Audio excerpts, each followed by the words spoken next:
So it occurs to me that what we're looking at with the overreach of the Republicans right now, this is the 14th of September.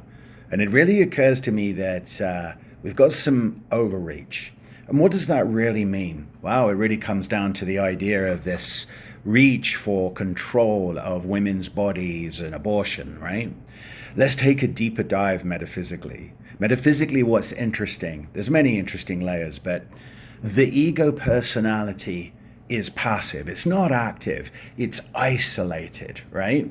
The ego personality, that part of us that is into the world, that is a necessary role in our navigating this three-dimensional world, these three worlds of human endeavor.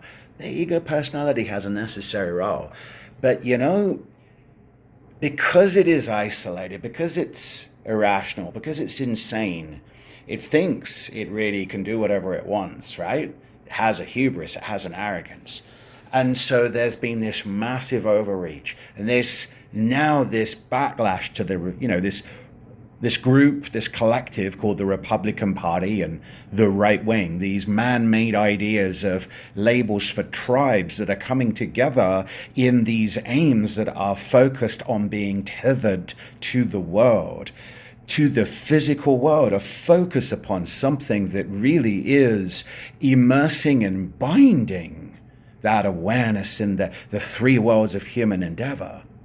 And so now that we're facing this particular situation and we're seeing this collective, the big R, capital R Republicans and the right wing, and we're seeing them overreach into control through the Supreme Court of abortion, right? What has happened? This overreach now is really creating a potential for such change.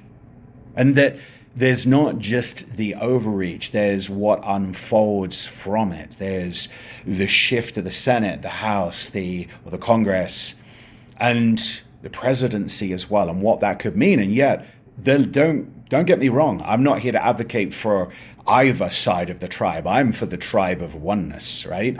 Personally, I'm for the tribe of one race, one collective of humanity that are coming together on this journey to learn how to be human angels, to learn how to love everyone the same. And here's another little thought, just to sort of throw into this mix. Let's dive into another avenue of the metaphysical implications or considerations of what's happening around abortion. And let's consider and entertain the idea of an eternal soul that at the point when a man and a woman come together to procreate, intentionally or unintentionally, and that's a whole other conversation there, by the way, but when they come together and they decide to have a child or don't decide to have a child, the soul that is preparing to incarnate, that's being given permission by the karmic board of directors, all right, to incarnate for a lifetime, to go through a series of experiences that will strengthen the soul, that will build upon the lifetimes of Akashic memory in the four lower bodies, in the Akash, in the body. Like, you start to realize that then if the soul is eternal and the soul is making a choice, and will, often there will be souls that will back out because the mother doesn't want it, and there will be souls that carry through because that's a part of a soul contract. So let's get into that eternality of what abortion is about. All right? Because then abortion is talking about a limited mainstream belief that somehow this is a one-shot journey called life, not reincarnation. Jesus did not, the teachings of reincarnation that Jesus was sharing, I am convinced of, that Jesus was sharing in his ministry, reincarnation didn't make it into the Bible for a number of reasons. And that also was not a core focus of his ministry at the time. But had it been, the world would be different. But it's divine order, the reincarnation, that silver thread. The golden thread is love everyone the same, do unto others as you'd have done unto yourself, and that's the connection to life. The silver thread is about that reincarnation.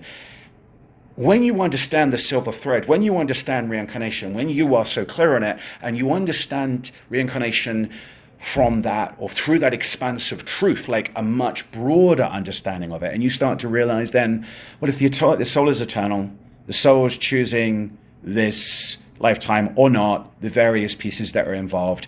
And then from there, the whole notion of abortion is astonishingly misunderstood by mainstream society. And there'll be some of you who are watching this who will be like, who are affronted by that because you're very much rooted in a non-reincarnational paradigm, okay? Or however you'd want to label it. Like, reincarnation just isn't for you. And there's a whole there's a whole set of laws and mechanics, divinely speaking, around reincarnation and karma. And so bring this idea of reincarnation, the eternal soul, being fully consciously a part of the decision to incarnate. The mainstream concept and understanding and presentation of what abortion is erroneous to a significant degree. And whilst 95 or 98% of the population might not know that right now, that's growing.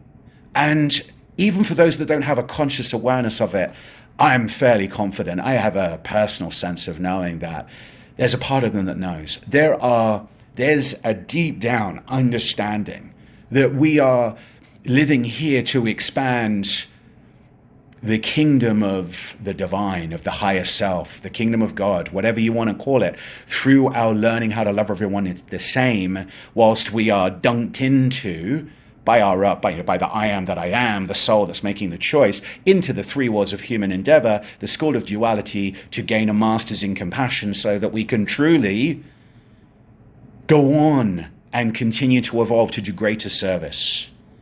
What greater service can there be in this dimension, this octave, than the loving everyone the same, truly bringing love to what's going on. So, the politics of the situation, there's much irony, there's much overreach. We've got a collective that's decided to grab so tight and so hard onto this idea of abortion, and it is now backfiring. And this is a catalyst of change, but it's just one element. And I could start to get into the idea of, look what's happened to the internet. And the fact that the internet allows, and there are efforts to try and control it, but that horse has left the barn. The internet is allowing this many-to-many communication. There are so many different avenues of how light and love is going to win. Humanity will awaken. It's not a matter of if, but when. And what we're watching in these particular examples of overreach are the death throes. The death throes of a collective ego personality that is a mixture of ego personality, energetic memories over lifetimes, and those currently incarnated contributing to that vortex or those vortices around the world. But light and love are going to win. So hold the intention for that. Hold the intention. I invite you to hold the intention for that realization that we could have come no other way, and that we are all learning, preparing to become human angels at some point. Cosmic fire, love, and blessings to you.